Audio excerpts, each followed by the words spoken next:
Queridos irmãos, amigos, diletos que estão aqui hoje presentes, nós estamos, neste momento, reservando algo muito especial, que é a palavra de Deus.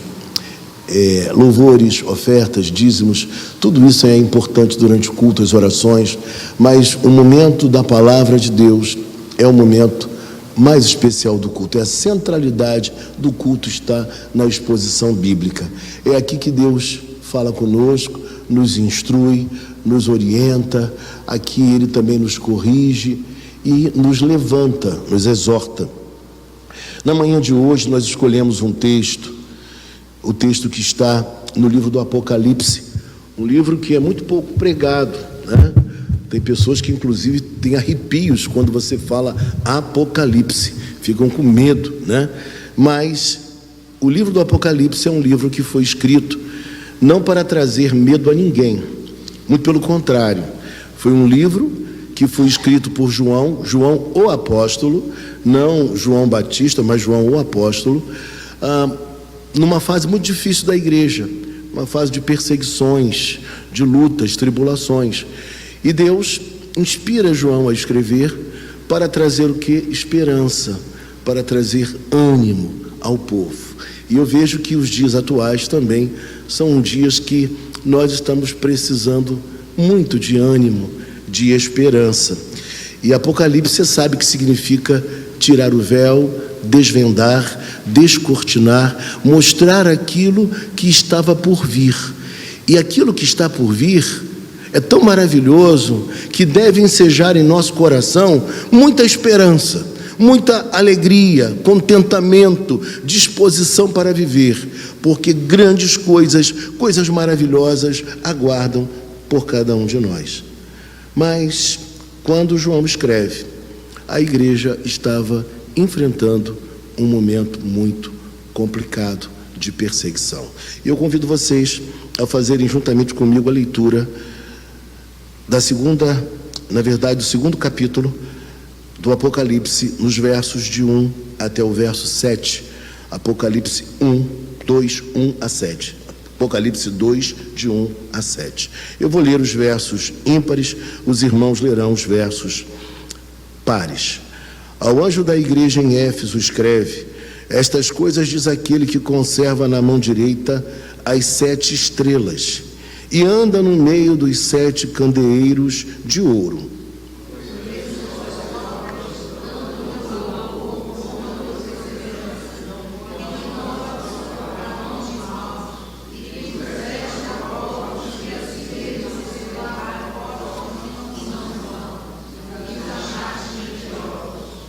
E tens perseverança, e suportastes provas por causa do meu nome, e não te deixaste esmorecer.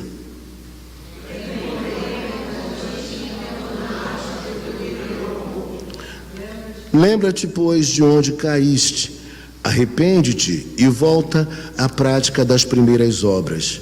E, se não, venho a ti, e moverei do teu lugar o teu candeeiro, caso não te arrependas.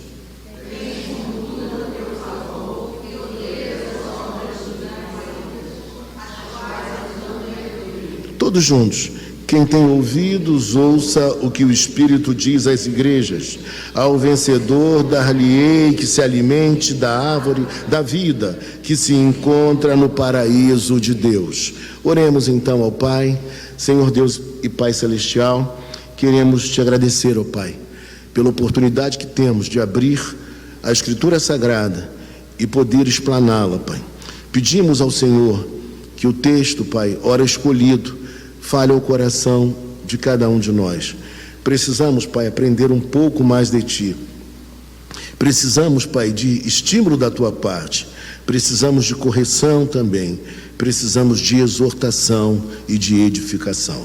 É assim que nós te oramos e desde já te agradecemos, porque o fazemos em o nome santo de Jesus Cristo, o Teu Filho amado. Amém. Meus irmãos, o apóstolo João, ele escreve de uma localidade. Vocês devem saber que localidade é essa. Quem lembra? Da ilha de Patmos, né?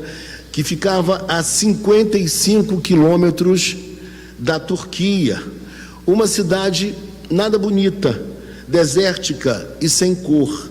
Foi ali que João teve essa visão maravilhosa, a visão inclusive de como seria, e diria eu, como será a nova Jerusalém, a cidade santa.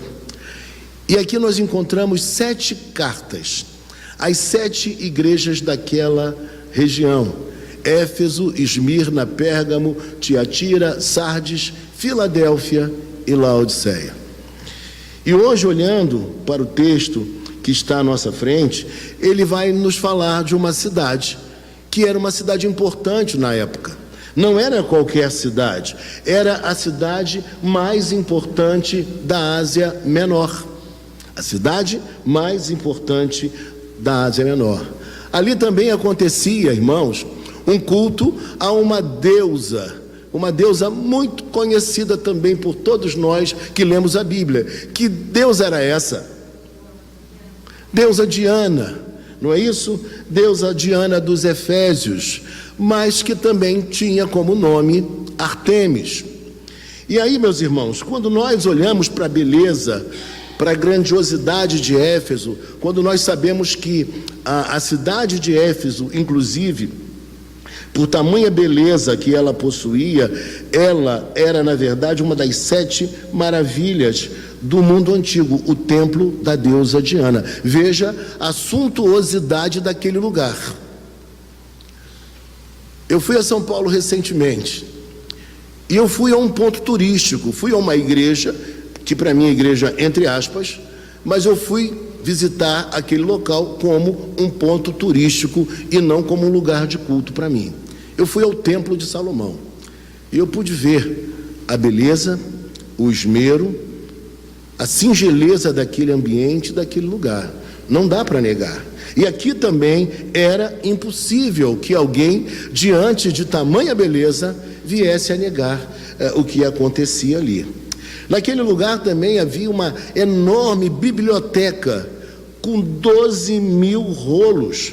E se você imaginar que o livro hoje não é barato, quem lê sabe que livro é caro, naquela época então os livros eram caríssimos, e naquela cidade havia 12.000 rolos de livros numa biblioteca, na biblioteca de Éfeso.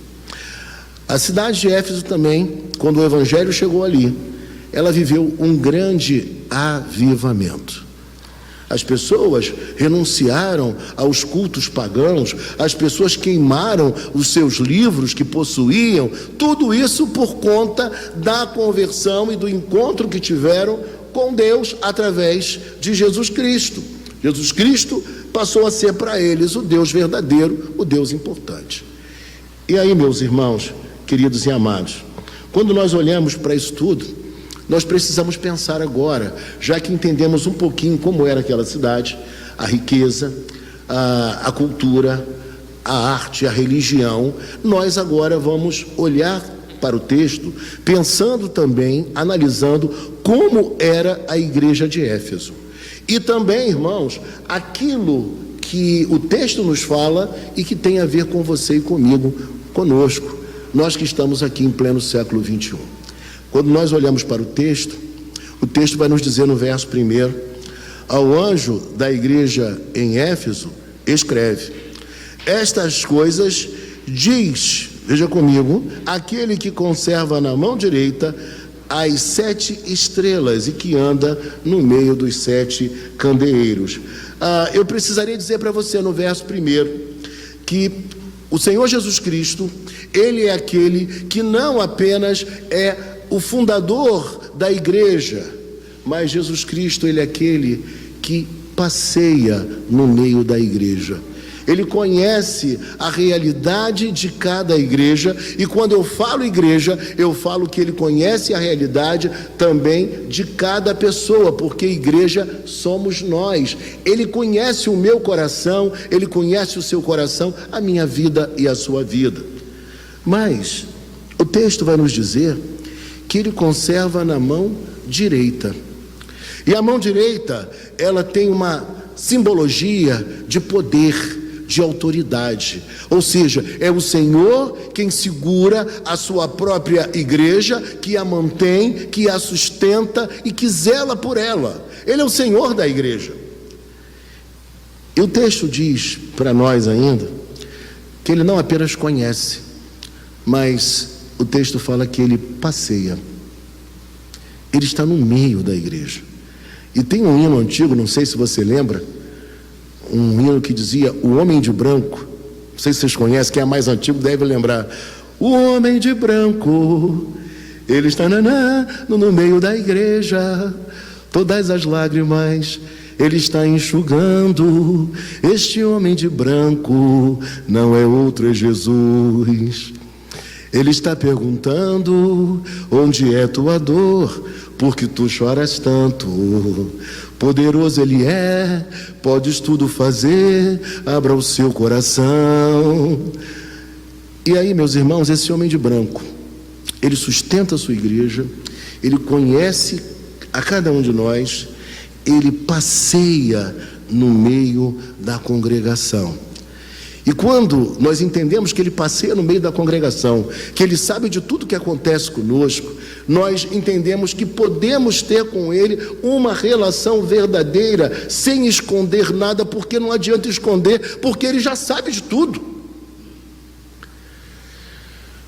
E aí, meus irmãos, quando chegamos no verso de número 2, o texto vai dizer: conheço as tuas obras.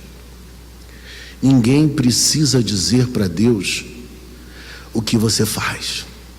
Ninguém precisa dizer para Ele o que você realizou no dia de ontem. Ninguém precisa se mostrar diante dele como todo-poderoso da fé, porque ninguém o é. Ele sim é o poderoso. É Ele sim quem nos fortalece, é Ele quem levanta o nosso semblante, é Ele que nos impulsiona para a vida, é Ele que de novo devolve ao nosso coração o ânimo, a alegria e a esperança, depois de enfrentarmos momentos complexos e difíceis. E o texto nos diz que o Senhor conhece as obras da igreja de Éfeso, como conhece as obras da igreja de Betel, como conhece as suas obras e as minhas obras. Mas o texto diz mais, que ele não apenas conhece as obras, que ele conhece o labor. E aqui o texto, quando fala em labor, não é uma ideia de alguém que trabalha eventualmente para Deus. Não é aquela pessoa que hoje fez muitas coisas para Deus e depois não fez mais nada, parou pelo meio do caminho. Mas o texto está falando, irmãos, que o Senhor reconhecia que naquela igreja, que aquela igreja era composta por pessoas que trabalhavam, mas que trabalhavam tanto, que eram tão dedicadas à obra, que elas chegavam a ficar completamente extenuadas, cansadas por tamanha dedicação. Você que trabalha tanto na vida secular como na vida religiosa, você sabe que fazer o bem, que servir, que ajudar é cansativo, dá trabalho.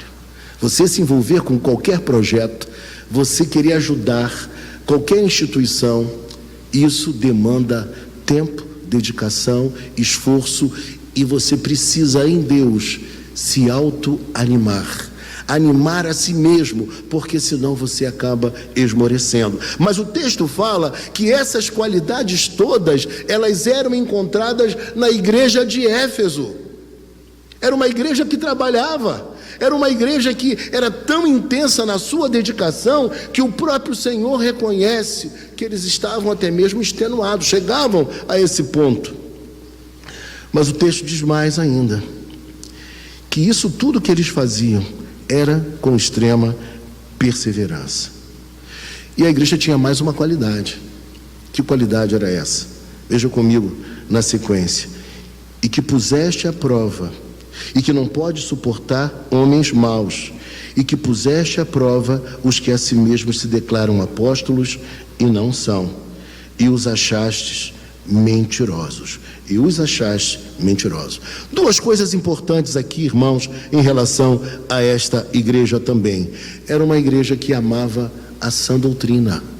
Era uma igreja que não aceitava qualquer tipo de instrução, qualquer ensinamento. Não era uma igreja afeita aos últimos modismos do meio eclesiástico. Você já viu igrejas assim? Que ora elas estão na maldição hereditária, ora elas estão no cair no poder de Deus, ora elas estão em outra teologia qualquer, em outro modismo teológico. A igreja não tem uma direção, uma sequência. A igreja de Éfeso não era assim. A igreja de Éfeso era uma igreja que tinha a sã doutrina, a doutrina correta. Ela era uma igreja da ortodoxia. Uma igreja que tinha a doutrina correta, uma igreja ortodoxa. Ela não parava para ouvir os falsos profetas. E às vezes nós paramos para ouvir falsos profetas.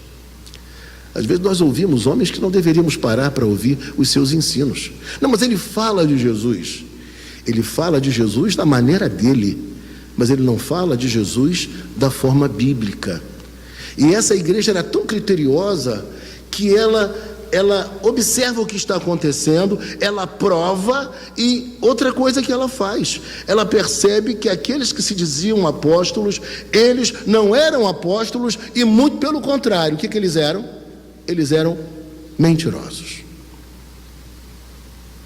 Hoje nós não temos muito essa coragem de falar que tal pregador é mentiroso, que tal doutrina é errada, em nome do politicamente correto, em nome de uma unidade. Só que a unidade, ela não pode ser desenvolvida ao custo da fidelidade bíblica. A fidelidade bíblica deve ter supremacia. Então, por mais que eu ame, eu não posso desmerecer aquilo que é verdadeiro. O que é verdadeiro, meus irmãos, precisa ter proeminência. Então, o primeiro ponto que eu vejo nessa igreja era uma igreja que tinha uma doutrina correta.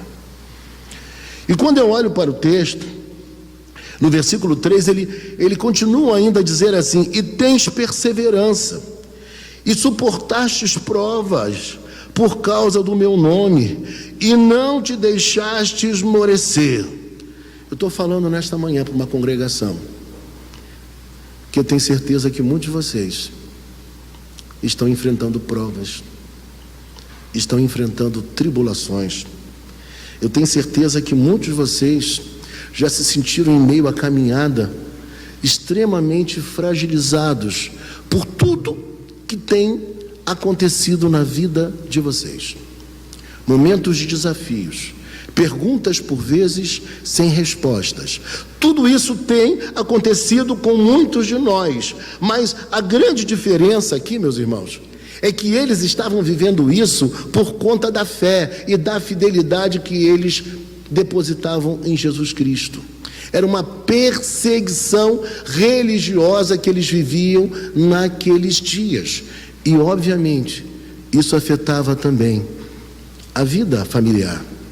Isso afetava a condição deles se alimentarem, deles trabalharem. Ou seja, a perseguição religiosa, ela afetava toda a vida do cristão naqueles dias. Não era como hoje. Hoje você ser crente dá ibope. Você ser crente é algo que as pessoas aplaudem hoje. Naquela época não. Hoje, o cantor, quando ele perde a fama, o sucesso, ele passa a ser um cantor que não está em tanta evidência. O que acontece, irmãos? Ele se torna evangélico, porque sabe que existe um mercado consumidor aberto para ele.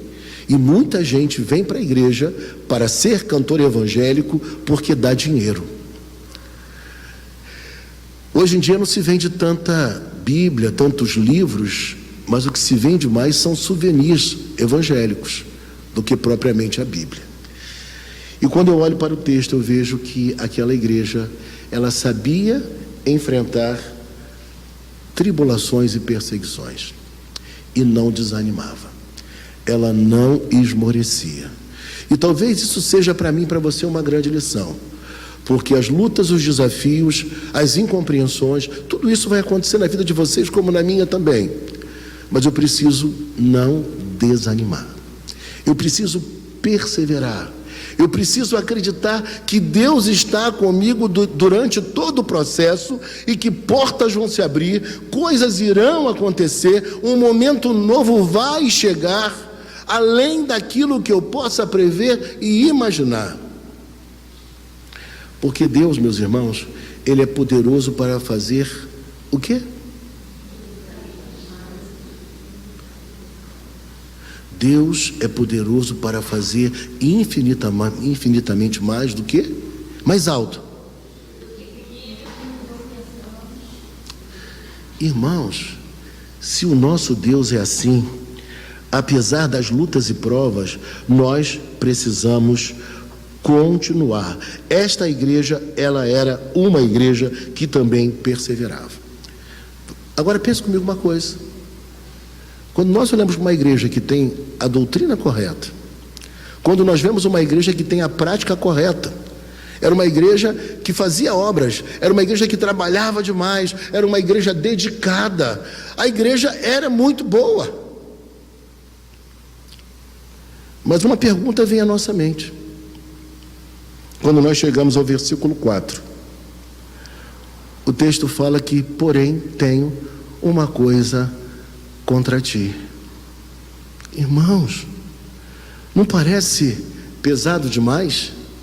Se a igreja tem doutrina correta, enfrenta os heréticos, se é uma igreja que trabalha bastante, se é uma igreja que não desanima, mas o Senhor que conhece a igreja, que passeia no meio da igreja, o Senhor percebe que havia algo com aquela igreja. E qual era o problema daquela igreja? O texto nos fala: tenho, porém, contra ti, que abandonaste o teu primeiro amor. A igreja não havia perdido o amor, porque todo aquele que é salvo, todo aquele que é escolhido de Deus, ele tem em si o amor. Mas o que aqueles irmãos perderam foi o primeiro amor.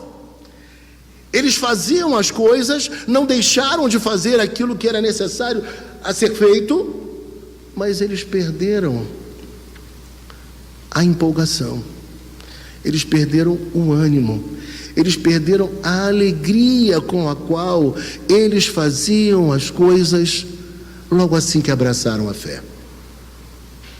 E para Deus, meus irmãos, isso é profundamente importante. O nosso coração, no exercício daquilo que nós realizamos para Deus, é de suma importância. Não podemos fazer apenas porque estamos acostumados a fazer, porque Deus manda que nós façamos, mas nós precisamos fazer mantendo o nosso coração, mantendo o mesmo entusiasmo, a mesma alegria. Vou dar um exemplo do dia a dia nosso. Eu não vou colocar as mulheres porque vai parecer que eu sou machista, mas vamos falar de nós homens. No início do casamento, o que é que nós fazíamos para a nossa esposa? Como nós agíamos em casa? A gente, com alegria, se nós estivéssemos antes delas, nós preparávamos o quê? Um bom prato, para que quando ela chegasse, ela ficasse feliz, tomasse o seu banho e nós pudéssemos jantar. E fazíamos isso com muita alegria. Mas o tempo passou, a gente continua fazendo, mas às vezes com a testa franzida, às vezes sem muita alegria, sem muito contentamento, sem muito prazer.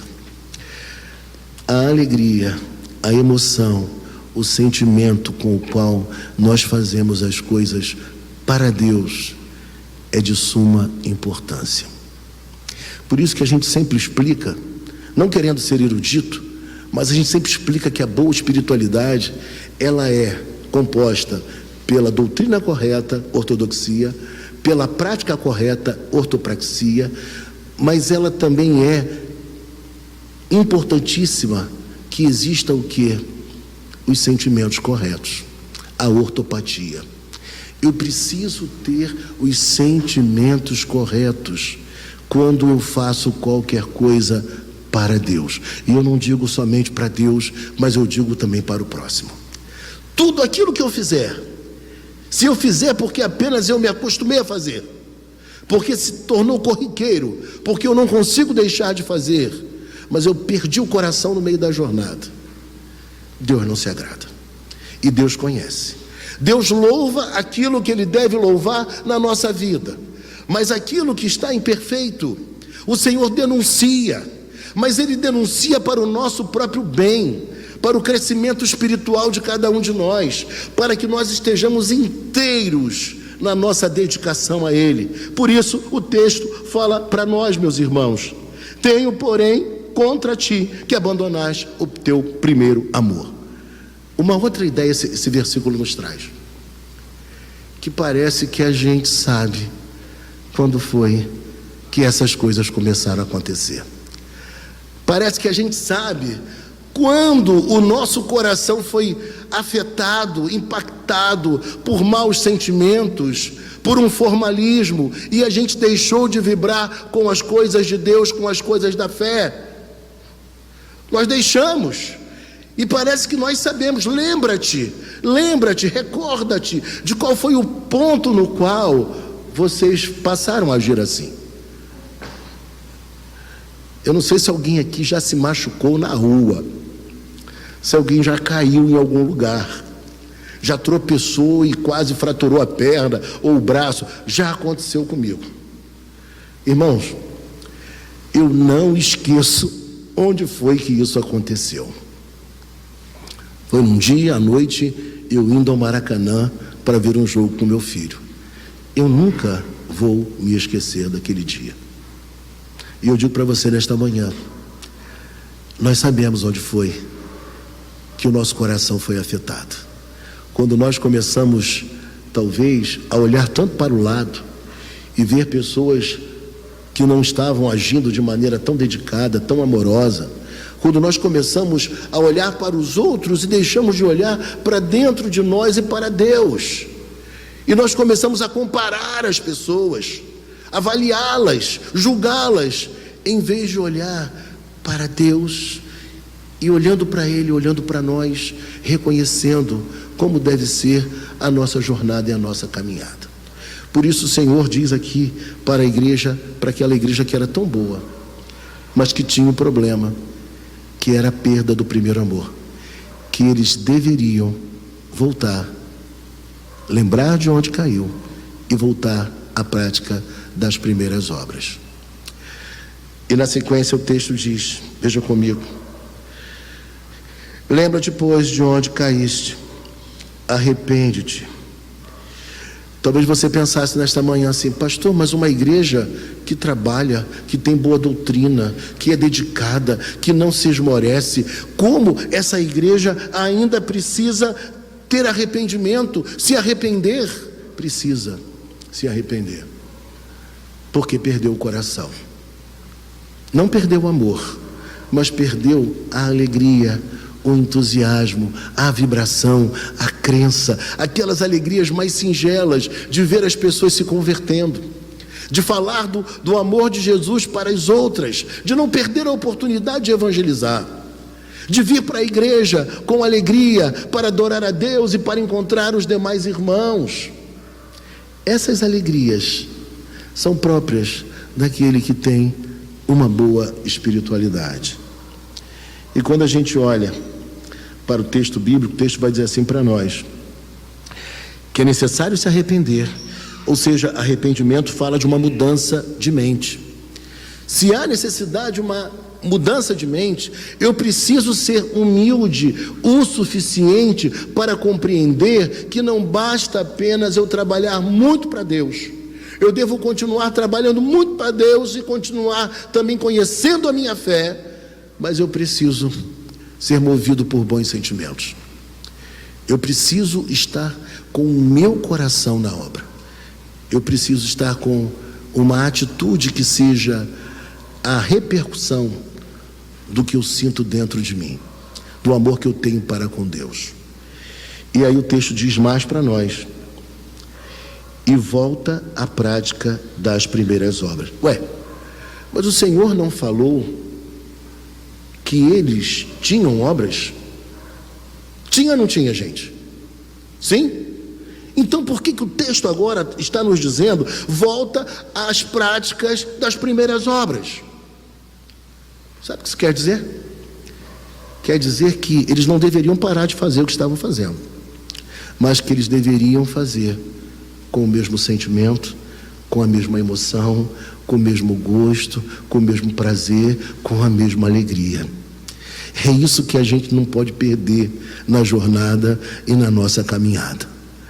Nós temos que estar sempre olhando para Deus e dizendo: Deus, há gratidão no meu coração, Tu me salvaste, Tu és aquele que perdoaste a minha vida, Tu és aquele que fez tantas coisas maravilhosas na minha existência, e o que eu posso fazer é retribuir em amor, em dedicação e prazer toda a minha vida para o Senhor. E o texto diz mais: se não venho a Ti e moverei do seu lugar teu candeeiro, caso não te arrependas. Talvez na sua concepção, na minha concepção humana, a gente pensasse que essa igreja aqui, ela nunca correria o risco de passar por isso, do Senhor até mesmo acabar com aquela comunidade. E é interessante quando você estuda plantação de igrejas, você estuda que existem igrejas que são revitalizadas e existem igrejas também que elas não são revitalizadas. Olha que coisa séria. Mas o que nós vemos aqui no texto que está à nossa frente é que havia uma grande necessidade de arrependimento, não de pecados grosseiros, porque aquela comunidade era uma comunidade de santidade, de dedicação, de obras, mas havia um pecado. Aquele pecado que a gente não enxerga, aquele pecado que a gente não vê, que a gente não se percebe, que a gente não se apercebe. Às vezes nós estamos incorrendo naquele erro e nós mesmos não nos damos conta disso. O nosso coração se fechou, o nosso coração está blindado, fechado, seco, como uma terra seca, empedernido, endurecido, petrificado. Mas, quando há o arrependimento na nossa vida, o que acontece com a gente, irmãos? Geralmente, o que acontece com a gente? Comigo é assim: lágrimas vêm aos meus olhos, eu choro, eu fico triste e ao mesmo tempo alegre, porque eu percebi que Deus me perdoou e que há esperança para mim, que eu posso continuar bem melhor do que eu estava. E nesta manhã o que eu te digo, meu amado e minha amada, é que você pode caminhar muito melhor se você está vivendo a mesma realidade desse texto aqui. Se você percebe que você não parou, você não ficou pelo caminho, mas que você não faz mais como fazia, com a mesma alegria e com o mesmo entusiasmo. Ouça a voz de Deus e se arrependa hoje. Volte-se para Deus hoje e diga: Deus, eu preciso reconhecer que eu tenho feito as coisas, mas não mais com a mesma vibração dos primeiros dias. E aí, meus irmãos, quando chega no versículo de número 6, ele vai dizer assim: veja comigo: tens contudo a teu favor que odeias as obras dos nicolaítas, as quais eu também odeio. Alguém aqui por acaso sabe quais são as obras dos nicolaítas? Nem eu sei. Existe um esforço enorme entre os teólogos estudiosos para descobrir, para acertar. Eles acabam especulando quais seriam as obras dos nicolaítas. Alguns dizem que são obras erradas, equivocadas, desenvolvidas por aquele homem conhecido lá de Atos 6, Nicolau de Antioquia, por isso nicolaítas. Mas não podemos afirmar, não temos a certeza de que obras eram essas e que a igreja não aceitava e que a igreja não concordava. Mas o Senhor fala que era um ponto positivo daquela igreja não aceitar ensinos equivocados. E os ensinos desses homens, dos nicolaítas, também não eram aceitos pelo Senhor, o Senhor também os odiava. E para finalizar, o texto diz: quem tem ouvidos ouça o que o Espírito diz às igrejas. Ao vencedor dar-lhe-ei que se alimente da árvore da vida, que se encontra no paraíso de Deus. Agora preste atenção numa coisa importante aqui, irmãos. Como se chamava a deusa dos Efésios? Ou Artemis, muito bem. O templo de Artemis, ou de Diana, era uma das 7 maravilhas do mundo antigo. Perfeito? Naquele lugar havia um jardim enorme. E no jardim havia uma árvore. No jardim havia uma árvore que se destacava. E aquela árvore, ela era uma árvore que trazia proteção para aqueles que tivessem cometido algum crime, algum delito e que estivessem sendo procurados pela justiça ou pela polícia. E quem chegasse a uma certa proximidade daquela árvore não poderia ser preso, não poderia ser punido. Quem chegasse a uma certa distância daquela árvore estaria isento de punição, ainda que tivesse cometido um crime. E João sabia disso. E quando João escreve aqui, João diz o seguinte para nós: olha, ao vencedor, aquele que perseverar até o fim, dar-lhe-ei que se alimente da árvore da vida, que se encontra no paraíso de Deus. Observe uma coisa: havia a árvore da vida onde? No jardim do Éden. E haverá também a árvore da vida na cidade santa, na Nova Jerusalém, no novo céu e numa nova terra. E não para criminosos, mas para todos aqueles que um dia se arrependeram de seus pecados e das suas faltas e que encontraram em Jesus Cristo a redenção. Para todos esses, na cidade santa, nessa Nova Jerusalém, haverá proteção, haverá aquilo que nós mais precisamos e mais ansiamos: sermos guardados por toda a eternidade pelo nosso Deus. E aí, para a gente finalizar, queria pensar com vocês alguns pontos. O texto fala para nós que nós devemos lembrar de onde nós caímos. Perder o primeiro amor é um declínio espiritual. Não deixamos de ser salvos, mas perdemos algo que é importantíssimo para a nossa espiritualidade. E a ideia aqui de lembrar não é lembrar uma vez só, sabe? Na língua grega, a ideia é de um lembrar continuado. É de lembrar e estar lembrando, de estar se recordando sempre, de estar sempre fazendo uma meia-culpa. Será que eu perdi aquele primeiro amor? Será que eu continuo fazendo as coisas, mas sem a mesma vibração? Então é assim, nós devemos fazer, relembrar e continuar sempre relembrando. Nós precisamos nos arrepender.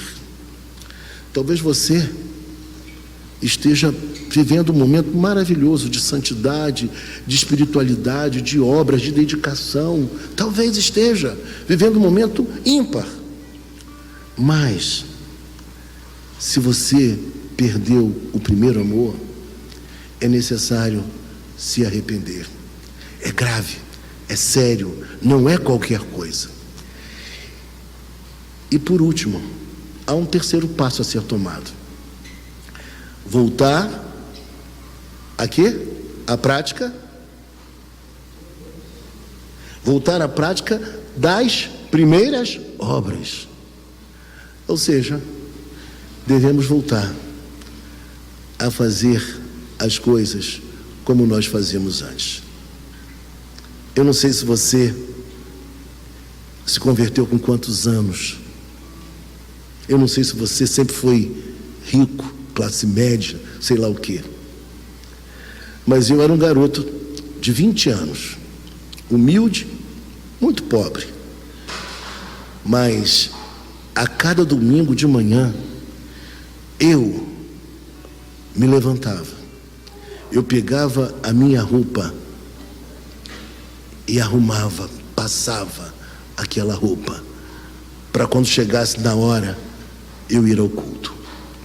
Quando eu voltava da igreja, almoçava, daqui a pouco eu ia me divertir com meus colegas na rua, mas a minha roupa já estava passada para o culto da noite. E tem uma roupa que eu não esqueço. Era um sapato bico fino, uma calça jeans Delavé, na minha época falava Delavé, não sei se alguém conhece essa expressão. A camisa era uma camisa de botões quadriculada de manga curta. Era a roupa que eu mais gostava. E quando dava o horário do culto, eu me arrumava e ia para a igreja, magrinho, magrinho, magrinho. Eu ia para a igreja feliz da vida para cultuar a Deus e para me encontrar com os meus irmãos em Cristo. É essa alegria que eu não quero perder. E eu sei que você também não quer perder. É esse entusiasmo, essa vibração que precisa mover a nossa vida. Vamos orar ao nosso Deus, vamos pedir a Ele que nesta manhã Ele possa nos avivar, Ele possa trazer a alguns corações também o desejo de ser de Cristo, de viver para o Senhor. Amém?